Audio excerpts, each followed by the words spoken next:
Hi, this is Ted Rogers on History by the Plate. A couple of weeks ago, my good friend, a crazy Canadian, Brian Kett, asked me to look into the history of maple syrup. Now, why a Canadian would be interested in maple syrup, I don't know.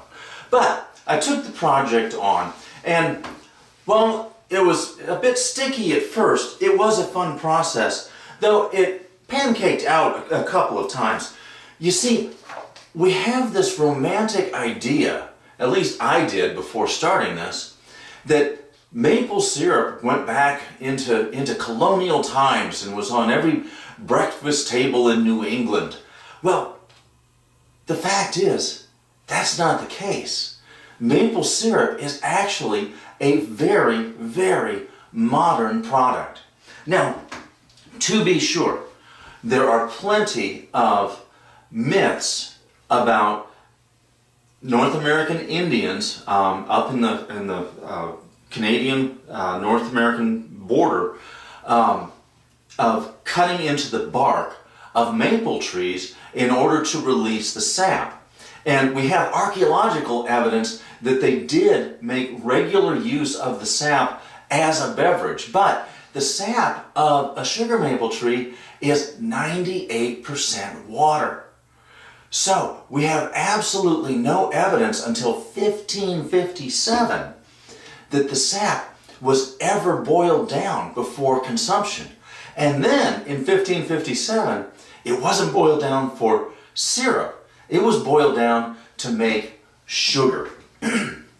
But what we do finally have evidence of is that by 1700, there's evidence, written and archaeological, that both the French voyageurs, now these are the people that went into deep, deep wilderness exploration in the northern parts of North America. So the French voyageurs and Native Americans were, by the 1700s again, boiling the sap of the sugar maple trees down.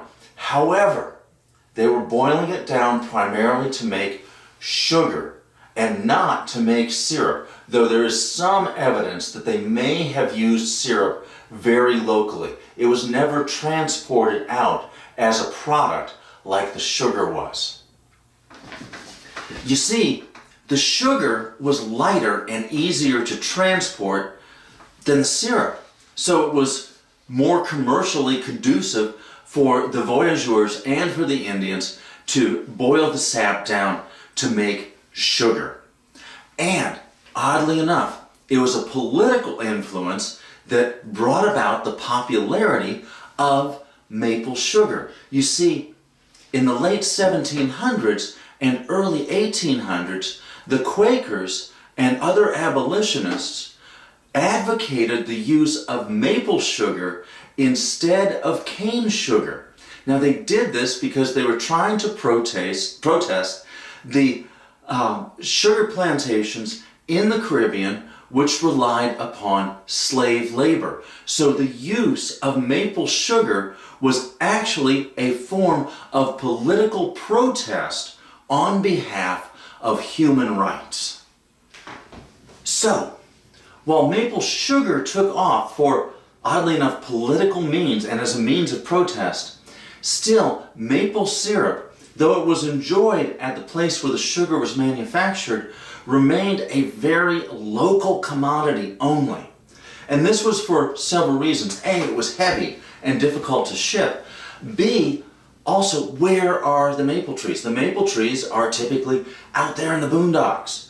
And so you can't get good bottling facilities out there in the boondocks. So while syrup was consumed at the point of extract, at the point where the sap was being boiled down to sugar, it was not a well-known commodity throughout North America at all.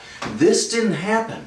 The advent of maple syrup being a known commodity throughout most of North America did not happen until, of all things, the Civil War. And it became known for a very particular reason, and that is this. With the Civil War in the United States, the use of cans, of tin cans, to store food became widely accepted for the first time. Now, the can had been patented in 1810, but it wasn't until 1866 that the method of affixing both the top and the bottom to the can in a manner where it actually sealed the food. Well, it was 1866 when that method was developed and patented. So with the outbreak of war, the can proved to be a very inexpensive means of getting food to the troops. Now, the governments on either side didn't have to go tell their men to go hunt for their foods. They could ship the foods inexpensively via railway in the cans.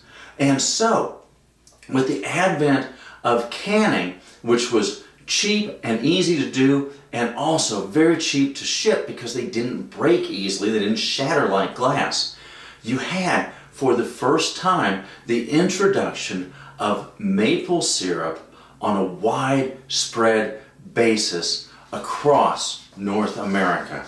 So that by 1870, maple syrup could be found in stores throughout the United States and throughout Canada. So, how's the industry today? Well, that depends on how you want to look at it. If you can really call it a maple syrup industry. Yes, you can get good maple syrup here and in Canada. It's actually easier. However, you have to be careful. You have to read the ingredients and know what you're looking for. For instance, in the United States today, the most popular syrup that most people assume is maple syrup. Well, let's just look at those ingredients. I've got the list here. Now, this is in order of volume. First, corn syrup. Second, high fructose corn syrup. Hey, that's great. Next, water.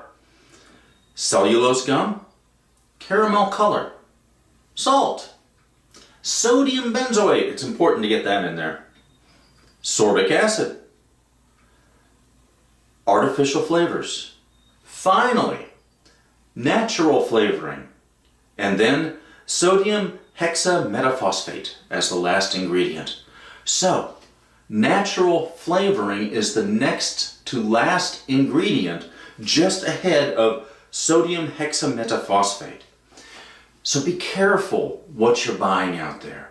Read the ingredient label on the syrup, because for real maple syrup, there should only be one ingredient, folks, and that's the syrup.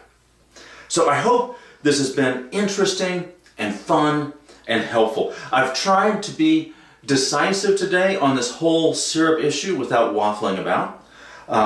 This is Ted Rogers on History by the Plate. For more fun facts and recipes and videos, please visit our website, www.historybytheplate.com.